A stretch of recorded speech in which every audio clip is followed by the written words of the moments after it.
2024 2025 financial year 2025 2026 assessment ഇയറിലേക്കുള്ള tax return file ചെയ്യാനായിട്ടുള്ള അവസാന ദിവസം എന്ന് പറയുന്നത് സെപ്റ്റംബർ 15-ാം തീയതിയാണ്. ഇന്നത്തെ വീഡിയോയിൽ ഡീറ്റെയിൽഡ് ആയിട്ട് ഡിസ്കസ് ചെയ്യുന്നത് ടാക്സ് റിട്ടേൺ ഫയൽ ചെയ്യുമ്പോൾ നമ്മൾ സാധാരണയായിട്ട് വരുത്തുന്ന മിസ്റ്റേക്കുകൾ, അതോടൊപ്പം തന്നെ ടാക്സ് റിട്ടേൺ ഫയൽ ചെയ്യുന്നതിന് മുന്നേ ആയിട്ട് നമ്മൾ എന്തെല്ലാം പ്രിക്കോഷൻസ് ആണ് എടുക്കേണ്ടത്, എന്തൊക്കെ ഡോക്യുമെന്റ്സ് ആണ് കളക്ട് ചെയ്യേണ്ടത്, ജനറൽ ആയിട്ട് ടാക്സ് റിട്ടേൺ ഫയലിങ്ങിനെ കുറിച്ച് ഒരു ഐഡിയ തരികയാണ് ഈ പാർട്ട് 1 ഞാൻ ഉദ്ദേശിക്കുന്നത്.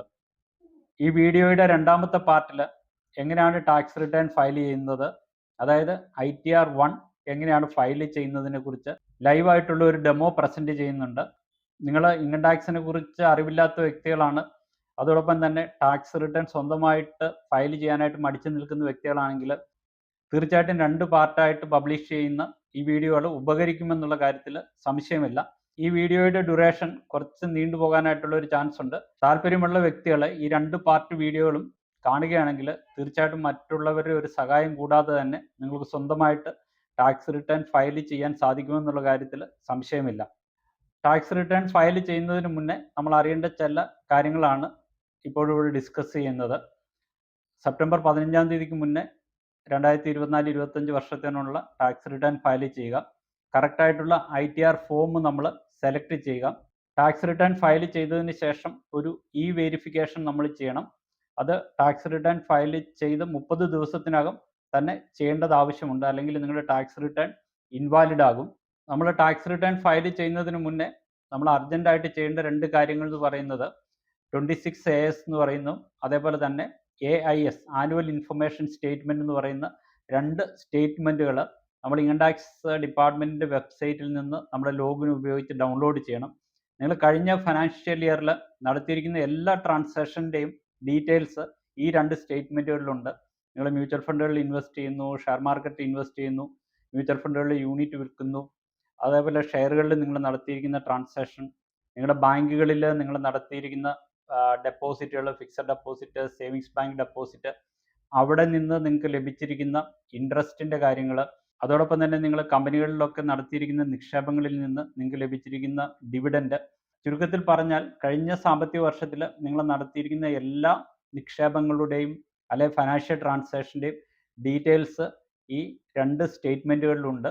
തീർച്ചയായിട്ടും നിങ്ങൾ ടാക്സ് റിട്ടേൺ ഫയൽ ചെയ്യുന്നതിന് മുന്നേ ഈ 2 സ്റ്റേറ്റ്മെൻറ്റ് ഡൗൺലോഡ് ചെയ്തതിന് ശേഷം മാത്രം ടാക്സ് റിട്ടേൺ ഫയൽ ചെയ്യുക. എങ്ങനെയാണ് ഈ 2 സ്റ്റേറ്റ്മെൻറ്റുകൾ ഡൗൺലോഡ് ചെയ്യുന്നത്, എങ്ങനെയാണ് ആ സ്റ്റേറ്റ്മെൻറ്റുകൾ വെരിഫൈ ചെയ്യുന്നത്, ഇതിനെക്കുറിച്ച് ഡീറ്റെയിൽഡ് ആയിട്ടുള്ള ഒരു ഡെമോ ഈ പാർട്ടിൽ തന്നെ ഇൻക്ലൂഡ് ചെയ്തിട്ടുണ്ട്. ടാക്സ് റിട്ടേൺ ഫയൽ ചെയ്യുന്നതിന് മുന്നേ ഞാൻ ഈ പറയുന്ന ഡോക്യുമെൻറ്റ്സുകളൊക്കെ നിങ്ങൾ റെഡിയാക്കി വെക്കുക. നിങ്ങൾ സാലറി ലഭിക്കുന്ന എംപ്ലോയീസ് ആണെങ്കിൽ നിങ്ങളുടെ എംപ്ലോയറുടെ കയ്യിൽ നിന്ന് ഫോം 16 നിങ്ങൾക്ക് ലഭിച്ചിട്ടുണ്ടാവാം. അതേപോലെ തന്നെ നിങ്ങളുടെ ബാങ്ക് സ്റ്റേറ്റ്മെൻറ്റ്, ബാങ്കിൽ നിന്ന് ലഭിക്കുന്ന ഇൻട്രസ്റ്റ് സ്റ്റേറ്റ്മെൻറ്റ്, ഞാൻ ആദ്യമേ പറഞ്ഞ പോലെ ഫോൺ നമ്പർ 26AS-ഉം AIS ആനുവൽ ഇൻഫർമേഷൻ സ്റ്റേറ്റ്മെൻറ്റ് റെഡിയാക്കി വെക്കുക. നിങ്ങൾ ഏത് ITR ഫോമാണ് യൂസ് ചെയ്യേണ്ടതെന്നുള്ള കാര്യത്തിൽ ഒരു തീരുമാനമെടുക്കുക. ഓൾഡ് ടാക്സ് റെജീമാണോ ന്യൂ ടാക്സ് റെജീമാണോ നിങ്ങൾ ഫോളോ ചെയ്യേണ്ടത്, ഈ കാര്യങ്ങൾ നിങ്ങൾ ടാക്സ് ജനറലായിട്ടൊന്ന് കമ്പ്യൂട്ട് ചെയ്ത് നോക്കിയിട്ട് ഏതാണ് അഡ്വാൻറ്റേജ് എന്ന് നോക്കിയാൽ ആ ടാക്സ് റെജീം നിങ്ങൾ സെലക്ട് ചെയ്യുക. 26AS-ലും അതേപോലെ ആനുവൽ ഇൻഫർമേഷൻ സ്റ്റേറ്റ്മെൻറ്റിലും അപ്പിയർ ചെയ്യുന്ന ഡീറ്റെയിൽസ്, ഫിനാൻഷ്യൽ ട്രാൻസാക്ഷൻ്റെ ഡീറ്റെയിൽസ് നിങ്ങൾ മെയിൻറ്റെയിൻ ചെയ്യുന്ന റെക്കോർഡുമായിട്ട് മാച്ച് ചെയ്യുക. ഈ 2 സ്റ്റേറ്റ്മെൻറ്റും നിങ്ങളുടെ പേഴ്സണലായിട്ടുള്ള റെക്കോർഡും തമ്മിലുള്ള ഡിഫറൻസ് എന്തെങ്കിലും വന്നാൽ അത് റെക്ടിഫൈ ചെയ്യേണ്ട ആവശ്യമുണ്ട്. അല്ലെങ്കിൽ പല കേസിലും ഇൻകം ടാക്സ് ഡിപ്പാർട്ട്മെൻറ്റ് നിങ്ങളോട് ക്ലാരിഫിക്കേഷൻ ഫർദറായിട്ട് ചോദിച്ചേക്കാം. ITR 1-ഉം ITR 2-ഉം ഏതൊക്കെ വ്യക്തികളാണ് യൂസ് ചെയ്യേണ്ടതെന്ന് നമുക്ക് നോക്കാം. 50 ലക്ഷം രൂപയിൽ താഴെ ഇൻകമുള്ള റെസിഡൻറ്റ് ഇൻഡിവിജ്വൽസ് ITR 1 ആണ് യൂസ് ചെയ്യേണ്ടത്. 50 ലക്ഷത്തിന് മുകളിൽ നിങ്ങൾക്ക് ഇൻകമുണ്ട്, അതോടൊപ്പം തന്നെ നിങ്ങൾ നോൺ റെസിഡൻറ്റ് ഇന്ത്യൻ ആണെങ്കിലും ITR 2 ആണ് യൂസ് ചെയ്യേണ്ടത്. ഷെയർ മ്യൂച്വൽ ഫണ്ട് ഇതേപോലെയുള്ള സെക്യൂരിറ്റികൾ വിറ്റ് നിങ്ങൾക്ക് ക്യാപിറ്റൽ ഗെയിൻ ഉണ്ടായേക്കാം. നിങ്ങൾക്ക് ക്യാപിറ്റൽ ഗെയിൻ ഉണ്ടെങ്കിൽ തീർച്ചയായിട്ടും നിങ്ങൾ യൂസ് ചെയ്യേണ്ട ഫോം ITR 2 ആണ്. 1,25,000 രൂപ വരെയാണ് നിങ്ങൾക്ക് ക്യാപിറ്റൽ ഗെയിൻ ഉണ്ടെങ്കിൽ നിങ്ങൾക്ക് ITR 1 യൂസ് ചെയ്യാം. നിങ്ങളുടെ വീടുകളും ഫ്ലാറ്റുകളും മറ്റും വാടകയ്ക്ക് കൊടുത്തിരിക്കുന്ന വ്യക്തികളായിരിക്കാം. ഒരു ഹൗസ് പ്രോപ്പർട്ടി ആണ് വാടകയ്ക്ക് കൊടുത്ത് അതിൽ നിന്ന് റെൻ്റൽ ഇൻകം കിട്ടുന്നതെങ്കിൽ നിങ്ങൾക്ക് ITR 1 യൂസ് ചെയ്യാം. ഒന്നിൽ കൂടുതൽ പ്രോപ്പർട്ടീസ് നിങ്ങൾ റെൻറ്റിന് കൊടുത്തിട്ടുണ്ടെങ്കിൽ ITR 2 തന്നെ യൂസ് ചെയ്യണം. ടാക്സ് റിട്ടേൺ ഫയൽ ചെയ്യുമ്പം നമ്മൾ ശ്രദ്ധിക്കാനുള്ള മറ്റൊരു കാര്യം എന്ന് പറയുന്നത്, ഓൾഡ് ടാക്സ് റെജീമാണ് നിങ്ങൾ സെലക്ട് ചെയ്യുന്നതെങ്കിൽ നിങ്ങൾക്ക് എല്ലാ ഡിഡക്ഷൻസും സാധാരണയായിട്ട് നിങ്ങൾ ഇൻകം ടാക്സ് സേവ് ചെയ്യുന്നതിന് വേണ്ടിയിട്ട് പലപ്പോഴും 80C എന്ന് പറഞ്ഞ സെക്ഷനിൽ PF, PPF, ELSS, life insurance പോളിസികളുടെ പ്രീമിയം ഒക്കെ കൊടുത്തിട്ടുണ്ടാവും. അങ്ങനെയുള്ള കേസിൽ നിങ്ങൾക്ക് 1.5 ലക്ഷം രൂപ വരെയും ടാക്സബിൾ ഇൻകത്തിൽ നിന്ന് കുറച്ച് കാണിക്കാം. 80D എന്ന് പറയുന്ന സെക്ഷൻ അനുസരിച്ച് ഹെൽത്ത് ഇൻഷുറൻസിൻ്റെ പ്രീമിയം കൊടുത്തിരിക്കുന്നതാണ്. നോർമൽ സിറ്റിസണ് 25,000, അതോടൊപ്പം തന്നെ നിങ്ങൾ സീനിയർ സിറ്റിസൺ ആണെങ്കിൽ 50,000 രൂപ വരെയുള്ള ഇൻഷുറൻസ് പ്രീമിയം വേണമെങ്കിൽ ക്ലെയിം ചെയ്യാൻ പറ്റും. ഹോം ലോണിൻ്റെ ഇൻട്രസ്റ്റ്, ഹൗസ് റെൻ്റ് അലവൻസ്, അതേപോലെ എഡ്യൂക്കേഷൻ ലോണിൻ്റെ ഇൻട്രസ്റ്റ് കൊടുക്കുന്നത്. 80TTB എന്ന് പറയുന്ന സെക്ഷൻ അനുസരിച്ച് നമുക്ക് ബാങ്കിൽ നിന്ന് ഒരു വർഷം ലഭിക്കുന്ന 10,000 രൂപ അല്ലെങ്കിൽ 50,000 രൂപ വരെയുള്ള ഇൻട്രസ്റ്റിനുള്ള കുറവ്, ഇതെല്ലാം നമുക്ക് ഓൾഡ് ടാക്സ് റെജീം സെലക്ട് ചെയ്താലേ നമുക്ക് ലഭിക്കുകയുള്ളൂ. ന്യൂ ടാക്സ് റെജീമാണ് നിങ്ങൾ സെലക്ട് ചെയ്യുന്നതെങ്കിൽ ഈ പറയുന്ന ഡിഡക്ഷൻസ് ഒന്നും നിങ്ങൾക്ക് ലഭിക്കുകയില്ല. അതേപോലെ ചില എക്സംപ്റ്റഡ് ആയിട്ടുള്ള ഇൻകങ്ങളുണ്ട്. PPF മെച്യൂരിറ്റി അല്ലെ PPFൽ നിന്ന് നമുക്ക് ലഭിക്കുന്ന ഇൻട്രസ്റ്റ്, സുകന്യ സമൃദ്ധിയിൽ നിന്ന് ലഭിക്കുന്ന ഇൻട്രസ്റ്റ്, EPF വിഡ്രോവൽ, അതിന് ചില കണ്ടീഷൻസ് ഒക്കെ ആപ്ലിക്കബിൾ ആണ്. ലൈഫ് ഇൻഷുറൻസ് പോളിസിയുടെ മെച്യൂരിറ്റി, ഇതിലും ചില കണ്ടീഷൻസ് ആപ്ലിക്കബിൾ ആണ്. അഗ്രികൾച്ചറൽ ഇൻകം, NBSൽ നിന്ന് നമുക്ക് ലഭിക്കുന്ന മെച്യൂരിറ്റി പ്രൊസീഡ്സ്. നിങ്ങൾ നോൺ റെസിഡൻറ്റ് ഇന്ത്യൻ ആണെങ്കിൽ നിങ്ങൾക്ക് ഓവർസീസ് എംപ്ലോയ്മെൻറ്റിൽ നിന്ന് നിങ്ങൾക്ക് ലഭിക്കുന്ന ആ വരുമാനം അല്ലെങ്കിൽ അവിടെ നിന്നുള്ള ഇൻകം, ഇതെല്ലാം ഫുള്ളി ടാക്സ് എക്സംപ്റ്റഡ് ആണ്. അതോടൊപ്പം തന്നെ ടാക്സ് ഫ്രീ ബോണ്ടുകൾ, ഇതിൽ നിന്ന് ലഭിക്കുന്ന ഇൻകവും ടാക്സ് ഫ്രീ ആണ്. പലപ്പോഴും പലരും ഇതേപോലെയുള്ള ഇൻകങ്ങൾ ടാക്സ് റിട്ടേണിൽ കാണിക്കാതെ ഇഗ്നോർ ചെയ്യുകയാണ് ചെയ്യുന്നത്. പക്ഷേ നിങ്ങൾ ടാക്സ് റിട്ടേൺ ഫയൽ ചെയ്യുമ്പോൾ എക്സംപ്റ്റഡ് ഇൻകം എന്ന് പറഞ്ഞൊരു കാറ്റഗറി ഉണ്ട്. ആ കാറ്റഗറിയിൽ തീർച്ചയായിട്ടും ഈ ഇൻകം കാണിക്കുവാനായിട്ട് മറക്കരുത്. മറ്റൊരു കാര്യം കൂടി ഇവിടെ നോട്ട് ചെയ്യാനുള്ളത്, സെക്ഷൻ 87A എന്ന് പറയുന്ന സെക്ഷൻ അനുസരിച്ച് നമുക്ക് ടാക്സ് റിബേറ്റ് ലഭിക്കുന്നുണ്ട്. അപ്പം നിങ്ങൾ ഓൾഡ് ടാക്സ് റെജീം ഫോളോ ചെയ്യുന്ന വ്യക്തികളാണെങ്കിൽ 5 ലക്ഷം രൂപ വരെയുള്ള ഇൻകത്തിന് ടാക്സ് കൊടുക്കേണ്ട. ന്യൂ ടാക്സ് റെജീമാണ് ഫോളോ ചെയ്യുന്നതെങ്കിൽ 7 ലക്ഷം രൂപ വരെയുള്ള ഇൻകത്തിന് ടാക്സ് കൊടുക്കേണ്ട. അതായത് ഓൾഡ് ടാക്സ് റെജീം അനുസരിച്ച് 12,500 രൂപയും ന്യൂ ടാക്സ് റെജീം അനുസരിച്ച് 25,000 രൂപയും നമുക്ക് ടാക്സ് റിബേറ്റ് കിട്ടും. റിയൽ ആയിട്ട് നിങ്ങൾക്ക് ഈ ടാക്സ് റിബേറ്റ് കിട്ടണമെങ്കിൽ നിങ്ങൾ ടാക്സ് റിട്ടേൺ ഫയൽ ചെയ്യണം. ഓൾഡ് ടാക്സ് റെജീം അനുസരിച്ച് 2 ലക്ഷം രൂപയിൽ കൂടുതൽ ഇൻകവും ന്യൂ ടാക്സ് റെജീം അനുസരിച്ച് 3 ലക്ഷം രൂപയിൽ കൂടുതൽ ഇൻകവും നിങ്ങൾക്ക് ഒരു ഫൈനാൻഷ്യൽ ഇയറിൽ ഉണ്ടെങ്കിൽ നിങ്ങൾ ടാക്സ് കൊടുക്കാനായിട്ട് അല്ലെങ്കിൽ ടാക്സ് റിട്ടേൺ ഫയൽ ചെയ്യാനായിട്ട് ബാധ്യസ്ഥരാണ്. പക്ഷേ 87Aയുടെ പ്രൊവിഷൻ അനുസരിച്ച് 5 ലക്ഷം അല്ലെങ്കിൽ 7 ലക്ഷം രൂപ വരെയുള്ള ഇൻകം എക്സംപ്റ്റഡ് ആണ്. പക്ഷേ നിങ്ങൾക്ക് ഈ ഇൻകത്തിന് എക്സംഷൻ ലഭിക്കണമെങ്കിൽ നിങ്ങൾ ടാക്സ് റിട്ടേൺ ഫയൽ ചെയ്യണം.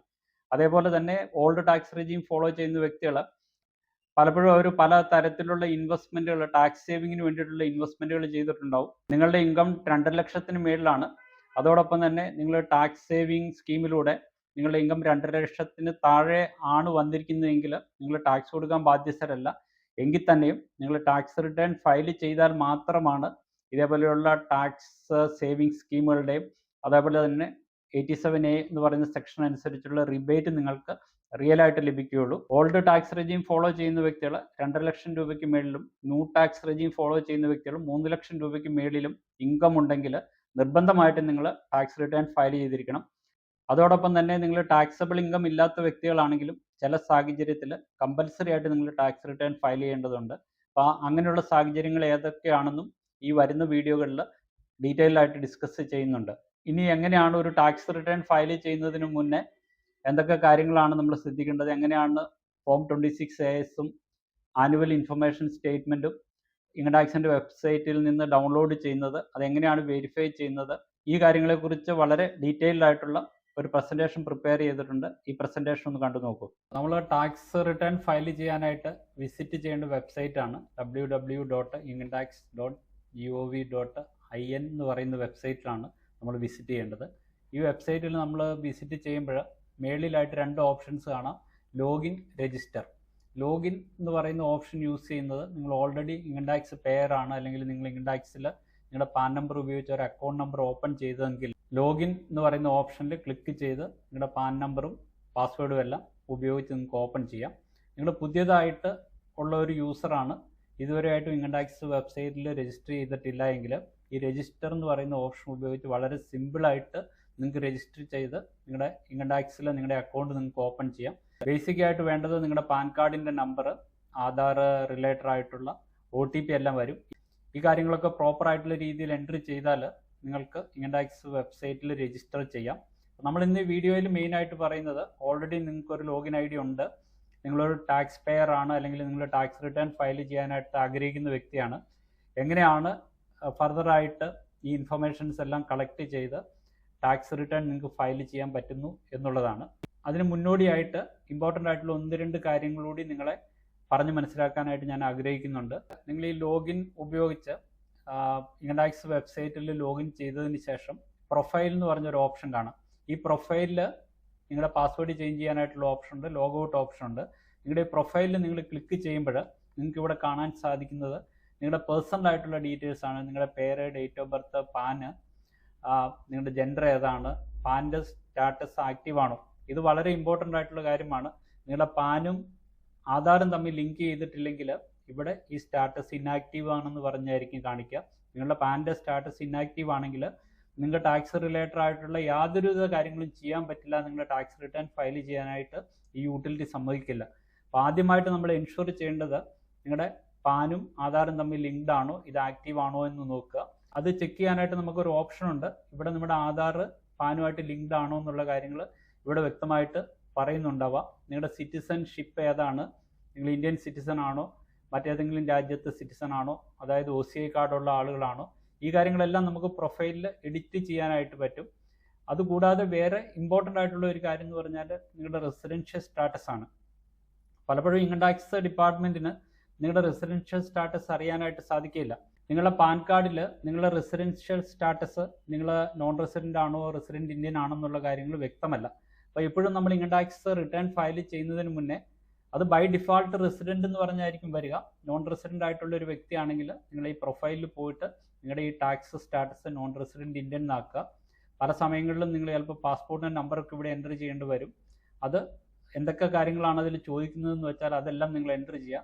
ഇത് കൂടാതെ തന്നെ നമ്മുടെ പ്രൊഫൈലിൽ പോയാൽ നിങ്ങൾ ഇതുമായിട്ട് ലിങ്ക്ഡ് ആയിട്ടുള്ള ബാങ്ക് അക്കൗണ്ടിൻ്റെ ഡീറ്റെയിൽസ്, ഡിമാറ്റിൻ്റെ ഡീറ്റെയിൽസ്, അതോടൊപ്പം തന്നെ നിങ്ങൾ അറിഞ്ഞിരിക്കേണ്ട അല്ലെങ്കിൽ നിങ്ങളുടെ ബേസിക് ആയിട്ടുള്ള ഡീറ്റെയിൽസ് എല്ലാം ഈ പ്രൊഫൈലിൽ പോയി നിങ്ങൾക്ക് അപ്ഡേറ്റ് ചെയ്യാനായിട്ടുള്ള ഒരു ഓപ്ഷൻ അവൈലബിൾ ആണ്. ഇവിടെ ഇപ്പോൾ ഈ സ്ക്രീനിൽ കാണിക്കുന്ന ഓപ്ഷൻസ് എല്ലാം ഇതിൻ്റെ അകത്ത് അവൈലബിൾ ആണ്. അപ്പോൾ ഏതെങ്കിലും നിങ്ങൾക്ക് റിലേറ്റഡ് ആയിട്ടുള്ള കാര്യങ്ങൾ അപ്ഡേറ്റ് ചെയ്യണമെങ്കിലോ അല്ലെങ്കിൽ കാര്യങ്ങൾ മനസ്സിലാക്കണമെങ്കിൽ ഈ ഓപ്ഷനിൽ ക്ലിക്ക് ചെയ്ത് കഴിഞ്ഞാൽ അതിൻ്റെ ഡീറ്റെയിൽസ് എല്ലാം നിങ്ങൾക്ക് അറിയാൻ പറ്റും. ഇനി ഇതിനകത്ത് ഏറ്റവും ഇമ്പോർട്ടൻ്റ് ആയിട്ടുള്ള ഒരു കാര്യം എന്ന് പറയുന്നത് ഈ ജൂറിസ്ഡിക്ഷൻ ഡീറ്റെയിൽസ് ആണ്. അപ്പോൾ നിങ്ങളുടെ ഇൻകം ടാക്സ് ഓഫീസറിൻ്റെ അല്ലെങ്കിൽ അസസിങ് ഓഫീസറിൻ്റെ ഡീറ്റെയിൽസ് അല്ലെങ്കിൽ ഏത് ഇൻകം ടാക്സ് ഓഫീസറുമാണ് ആയിട്ടാണ് നിങ്ങളെ ലിങ്ക് ചെയ്തിരിക്കുന്നതെന്ന് അറിയണമെങ്കിൽ ഈ ജൂറിസ്ഡിക്ഷൻ ഡീറ്റെയിൽസിൽ ക്ലിക്ക് ചെയ്താൽ അത് അറിയാൻ പറ്റും. ഇൻകം ടാക്സ് റിട്ടേൺ ഫയൽ ചെയ്യുന്നതിന് മുന്നേ ഇമ്പോർട്ടൻ്റ് ആയിട്ട് നമ്മൾ ചെയ്യേണ്ട ഒരു കാര്യം എന്ന് പറയുന്നത് നിങ്ങളുടെ AIS അല്ലെങ്കിൽ ആനുവൽ ഇൻഫർമേഷൻ സ്റ്റേറ്റ്മെൻറ്റ് ജനറേറ്റ് ചെയ്ത് മാച്ച് ചെയ്യുക എന്നുള്ളതാണ്. അപ്പോൾ നിങ്ങൾ ഈ സൈറ്റിൽ ലോഗിൻ ചെയ്ത് കഴിയുമ്പോൾ ഈ AIS അല്ലെങ്കിൽ ആനുവൽ ഇൻഫർമേഷൻ സ്റ്റേറ്റ്മെൻറ്റ് എന്ന് പറയുന്ന ഓപ്ഷനിൽ ക്ലിക്ക് ചെയ്യുമ്പോൾ ഈ വെബ്സൈറ്റിൽ നിന്ന് വേറെ വെബ്സൈറ്റിലേക്ക് ഇത് നമ്മളെ റീഡയറക്റ്റ് ചെയ്യും. ആ വെബ്സൈറ്റിൽ നിങ്ങൾക്ക് ഈ ആനുവൽ ഇൻഫർമേഷൻ സ്റ്റേറ്റ്മെൻറ്റ് ഡൗൺലോഡ് ചെയ്യാനായിട്ടുള്ള ഒരു ഓപ്ഷൻ ഉണ്ട്. ഇത് ഇപ്പം ബൈ ഡിഫാൾട്ട് ഇവിടെ കാണിക്കുന്നത് കറണ്ട് ഫൈനാൻഷ്യൽ ഇയറിലെയാണ്. പ്രീവിയസ് ഇയറിലൊക്കെ നമുക്ക് ഡൗൺലോഡ് ചെയ്യാം. പക്ഷെ നമ്മളിപ്പോൾ ഡൗൺലോഡ് ചെയ്യേണ്ടത് financial year 2024-25 annual information statement ആണ്. ഈ ഡൗൺലോഡിൽ നിങ്ങൾ പ്രസ് ചെയ്ത് കഴിയുമ്പോൾ ഈ സ്ക്രീൻ അപ്പിയർ ആവും. ഇതിൽ നിങ്ങൾ ചെയ്യുക PDF, ആദ്യത്തെ ഓപ്ഷനിൽ PDF ഫോർമാറ്റിൽ ഇത് ഡൗൺലോഡ് ചെയ്യാനായിട്ട് ഇവിടെ ക്ലിക്ക് ചെയ്യുക. ഈ ആനുവൽ ഇൻഫർമേഷൻ സ്റ്റേറ്റ്മെൻറ്റ് PDF ഫോർമാറ്റിൽ പാസ്വേഡ് പ്രൊട്ടക്റ്റഡ് ആയിരിക്കും. അപ്പോൾ അതിൻ്റെ പാസ്വേഡ് എന്ന് പറയുന്നത് നിങ്ങളുടെ പാൻ നമ്പർ, സ്മോൾ ലെറ്ററിൽ നിങ്ങളുടെ പാൻ നമ്പറും അതിനോട് ചേർത്ത് നിങ്ങളുടെ ഡേറ്റ് ഓഫ് ബർത്തും കൂടി എൻ്റർ ചെയ്ത് കഴിഞ്ഞാൽ അതാണ് ഈ ഡോക്യുമെൻ്റ് ഓപ്പൺ ചെയ്യാനായിട്ടുള്ള പാസ്വേഡ്. ഇവിടെ ഞാൻ കാണിച്ചിരിക്കുന്നത് ഒരു ആനുവൽ ഇൻഫർമേഷൻ സ്റ്റേറ്റ്മെൻറ്റിൻ്റെ ചെറിയൊരു മോഡലാണ്. സെക്യൂരിറ്റി റീസൺ കാരണം ഞാൻ ഇതിൻ്റെ അകത്ത് ഫുള്ളായിട്ടുള്ള ഡീറ്റെയിൽസ് കാണിക്കുന്നില്ല. ആനുവൽ ഇൻഫർമേഷൻ സ്റ്റേറ്റ്മെൻറ്റിൽ നിങ്ങളൊരു വർഷം നടത്തിയ മിക്കവാറും എല്ലാ ഫൈനാൻഷ്യൽ ട്രാൻസാക്ഷനും ഈ ആനുവൽ ഇൻഫർമേഷൻ സ്റ്റേറ്റ്മെൻറ്റിൻ്റെ അകത്ത് കാണാം. ഇപ്പോൾ ഇവിടെ ഒരു എക്സാമ്പിളായിട്ട് പറയുവാണെങ്കിൽ ഈ പർട്ടിക്കുലർ ടാക്സ് പേയ്ക്ക് സ്റ്റേറ്റ് ബാങ്ക് ഓഫ് ഇന്ത്യയിൽ അക്കൗണ്ട് ഉണ്ട്. സ്റ്റേറ്റ് ബാങ്ക് ഓഫ് ഇന്ത്യയിൽ അദ്ദേഹത്തിന് ഈ കഴിഞ്ഞ ഫൈനാൻഷ്യൽ ഇയറിൽ കിട്ടിയിരിക്കുന്ന ഇൻകം, എല്ലാ ഇൻകത്തിൻ്റെ ഡീറ്റെയിൽസും ഇതിൻ്റെ അകത്ത് കാണിക്കുന്നുണ്ട്. ഫിക്സഡ് ഡെപ്പോസിറ്റ് ഉണ്ടെങ്കിൽ അതിൽ നിന്ന് കൊടുത്തിരിക്കുന്ന ഇൻട്രസ്റ്റ്, സേവിങ്സ് ബാങ്ക് അക്കൗണ്ടിൽ ഉണ്ടെങ്കിൽ അതിൽ നിന്ന് കൊടുത്തിരിക്കുന്ന ഇൻട്രസ്റ്റ്, അതേപോലെ തന്നെ മറ്റൊരു ബാങ്കിലും അക്കൗണ്ട് ഉണ്ട്, ബാങ്ക് ഓഫ് ഇന്ത്യയിൽ അക്കൗണ്ട് ഉണ്ട്, ഈ ബാങ്കിൽ നിന്ന് ലഭിച്ചിരിക്കുന്ന ഇൻട്രസ്റ്റ്. ഇവിടെ എനിക്ക് ജനറലായിട്ട് പറയാനുള്ളത്, നിങ്ങളൊരു ആനുവൽ ഇൻഫർമേഷൻ സ്റ്റേറ്റ്മെൻറ്റ് ജനറേറ്റ് ചെയ്ത് കഴിഞ്ഞാൽ നിങ്ങൾക്ക് ഒരു വർഷം ഉണ്ടായിരിക്കുന്ന അല്ലെങ്കിൽ കഴിഞ്ഞ വർഷം നിങ്ങൾക്കുണ്ടായിരിക്കുന്ന ഒട്ടുമിക്ക ഫൈനാൻഷ്യൽ ട്രാൻസാക്ഷൻ ഈ സ്റ്റേറ്റ്മെൻറ്റിൽ അപ്പിയർ ചെയ്യുന്നുണ്ടാവാം. നിങ്ങൾക്ക് പോസ്റ്റ് ഓഫീസിൽ അക്കൗണ്ട് ഉണ്ടാവാം, ഒന്നിൽ കൂടുതൽ ബാങ്കുകളിൽ അക്കൗണ്ടുകൾ ഉണ്ടാവാം, മ്യൂച്വൽ ഫണ്ടുകളിൽ നിങ്ങൾ ഇൻവെസ്റ്റ് ചെയ്യുന്നുണ്ടാവാം, ഷെയർ മാർക്കറ്റിൽ നിങ്ങൾ ഇൻവെസ്റ്റ് ചെയ്യുന്നുണ്ടാവാം, NBFCകളുടെ NCDകളിൽ നിങ്ങൾ ഇൻവെസ്റ്റ് ചെയ്യുന്നുണ്ടാവാം. അതേപോലെ ഇന്ത്യയിൽ ഏത് ഫൈനാൻഷ്യൽ സെക്ടറിലുള്ള കമ്പനികളിൽ നിങ്ങൾ നിക്ഷേപം നടത്തിയാലും അതിൻ്റെ എല്ലാ ഡീറ്റെയിൽസും, അതിൽ നിന്ന് ജനറേറ്റ് ചെയ്തിരിക്കുന്ന ഇൻകവും, നിങ്ങളിപ്പോൾ ബാങ്കിലാണ് ഫിക്സഡ് ഡെപ്പോസിറ്റ് നടത്തിയിരിക്കുന്നതിൽ ആ ഫിക്സഡ് ഡെപ്പോസിറ്റിൻ്റെ ഡീറ്റെയിൽസ്, നിങ്ങൾ ഷെയറുകൾ വാങ്ങിയിട്ടുണ്ട്, മ്യൂച്വൽ ഫണ്ടുകൾ യൂണിറ്റുകൾ വാങ്ങിയിട്ടുണ്ട്, അതിൻ്റെ ഡീറ്റെയിൽസ്, ഈ യൂണിറ്റുകൾ വിറ്റ് നിങ്ങൾക്ക് ക്യാപിറ്റൽ ഗെയിനോ ക്യാപിറ്റൽ ലോസോ ഉണ്ടായിട്ടുണ്ടാവാം, അതിൻ്റെ ഡീറ്റെയിൽസ്, കഴിഞ്ഞ ഫൈനാൻഷ്യൽ ഇയറിൽ നിങ്ങൾ ചിലപ്പോൾ കാർ വാങ്ങിയിട്ടുണ്ടാവാം. അപ്പം അത് ഹൈ വാല്യൂ അല്ലെങ്കിൽ ലക്ഷറി കാറുകളാണ് നിങ്ങൾ വാങ്ങിയിരിക്കുന്നതെങ്കിൽ സാധാരണയായിട്ട് ഒരു ത്രെഷോൾഡ് എമൗണ്ട് ലിമിറ്റിന് മേളിൽ വരുമ്പോൾ നിങ്ങളുടെ ഡീലർ ഒരു ടാക്സ് ഡിഡക്റ്റ് ചെയ്തിട്ടുണ്ടാവാം, അതായത് TCS, tax collected at source, അതിൻ്റെ ഡീറ്റെയിൽസ്. അപ്പം ഓവറോൾ പറയുകയാണെങ്കിൽ നിങ്ങൾ കഴിഞ്ഞ വർഷം നടത്തിയിരിക്കുന്ന ഒട്ടുമിക്ക എല്ലാ ഫൈനാൻഷ്യൽ ട്രാൻസാക്ഷൻ്റെയും ഡീറ്റെയിൽസ് ഇതിൻ്റെ അകത്ത് അപ്പിയർ ചെയ്യും. അപ്പം നിങ്ങളൊരു ടാക്സ് പെയർ എന്ന നിലയിൽ എന്താണ് ചെയ്യേണ്ടതെന്ന് വെച്ചാൽ ഈ സ്റ്റേറ്റ്മെൻറ്റിൽ അപ്പിയർ ചെയ്യുന്ന ഡീറ്റെയിൽസും നിങ്ങളുടെ കയ്യിലുള്ള റെക്കോർഡുമായിട്ട് നിങ്ങൾ മാച്ച് ചെയ്യുക. ഇതിൽ ഏതെങ്കിലും തരത്തിലുള്ള ഡിസ്ക്രിപ്പൻസീസ് നോട്ടീസ് ചെയ്താൽ അത് കറക്റ്റ് ചെയ്യാനായിട്ടുള്ള ഓപ്ഷൻ ഇൻകം ടാക്സ് ഈ AS സ്റ്റേറ്റ്മെൻറ്റിൽ തന്നെ പറയുന്നുണ്ട്. അത് ഇൻകം ടാക്സ് ഡിപ്പാർട്ട്മെൻറ്റിന് റിപ്പോർട്ട് ചെയ്യുക. റിപ്പോർട്ട് ചെയ്ത് കഴിഞ്ഞാൽ അവരത് കറക്റ്റ് ചെയ്തു തരും. ഇതൊക്കെ ഒരു ലോങ് പ്രോസസ്സാണ്. ഇത് കൂടാതെ തന്നെ പലതരത്തിലുള്ള ഇൻവെസ്റ്റ്മെൻറ്റുകൾ നിങ്ങൾ ചെയ്തിട്ടുണ്ടാവാം. ഷെയറുകളിൽ നിക്ഷേപം നടത്തിയിരിക്കുന്ന വ്യക്തികളാണെങ്കിൽ നിങ്ങൾക്ക് ഡിവിഡൻഡ് കിട്ടിയിട്ടുണ്ടാവാം, ബാങ്കിൽ നിന്നുള്ള ഇൻട്രസ്റ്റിന് ബാങ്ക് ടാക്സ് പിടിച്ചിട്ടുണ്ടാവാം. ഇത് വളരെ കോംപ്രഹെൻസീവ് ആയിട്ടുള്ള ഒരു റിപ്പോർട്ടാണ്.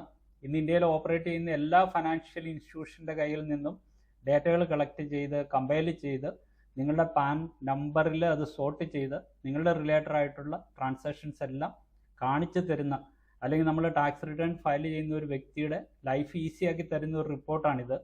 തീർച്ചയായിട്ടും പല ഇൻഡിവിജ്വൽസും ഇതേപോലെയുള്ള ഫൈനാൻഷ്യൽ റെക്കോർഡുകൾസ് ഒന്നും പലപ്പോഴും മെയിൻറ്റെയിൻ ചെയ്യാറുണ്ടാകില്ല. അപ്പം അങ്ങനെയുള്ള സാഹചര്യങ്ങളിൽ അവർക്ക് വളരെ ഹെൽപ്ഫുൾ ആയിട്ടുള്ള ഒരു സ്റ്റേറ്റ്മെൻ്റ് ആണ്. തീർച്ചയായിട്ടും നിങ്ങൾ ടാക്സ് റിട്ടേൺ ഫയൽ ചെയ്യുന്നതിന് മുന്നേ ഇതിലെ കാര്യങ്ങളെല്ലാം കറക്റ്റായിട്ടുള്ള രീതിയിൽ വെരിഫൈ ചെയ്യുക, മാച്ച് ചെയ്യുക. ഡിസ്ക്രിപ്പൻസീസ് ഉണ്ടെങ്കിൽ അത് റിലേറ്റഡ് ആയിട്ടുള്ള ഡിപ്പാർട്ട്മെൻറ്റുകളിൽ ടേക്കപ്പ് ചെയ്ത് ആ ഡിസ്ക്രിപ്പൻസി മാറ്റിയതിന് ശേഷം നിങ്ങളുടെ ടാക്സ് റിട്ടേൺ ഫയൽ ചെയ്യുക. ആനുവൽ ഇൻഫർമേഷൻ സ്റ്റേറ്റ്മെൻറ്റ് പോലെ തന്നെ വളരെ ഇമ്പോർട്ടൻ്റ് ആയിട്ടുള്ള മറ്റൊരു സ്റ്റേറ്റ്മെൻ്റ് ആണ് ഫോം നമ്പർ 26AS. ഫയലിംഗ് എന്ന് പറയുന്ന ഓപ്ഷനിൽ പോവുക, ഇൻകം ടാക്സ് റിട്ടേൺസ്, അതിനുശേഷം ഇവിടെ വ്യൂ ഫോം 26AS എന്ന് പറഞ്ഞൊരു ഓപ്ഷൻ വരും. അതിൽ ക്ലിക്ക് ചെയ്യുക. അതിൽ ക്ലിക്ക് ചെയ്ത് കഴിയുമ്പോൾ മറ്റൊരു സ്ക്രീനിൽ view tax credit 26AS annual statement, ഈ ഓപ്ഷനിൽ നിങ്ങൾ ക്ലിക്ക് ചെയ്യണം. ഇതിൽ ക്ലിക്ക് ചെയ്ത് കഴിയുമ്പോൾ ഇത് ഡൗൺലോഡ് ചെയ്യാനായിട്ടുള്ള ഒരു ഓപ്ഷൻ വരും.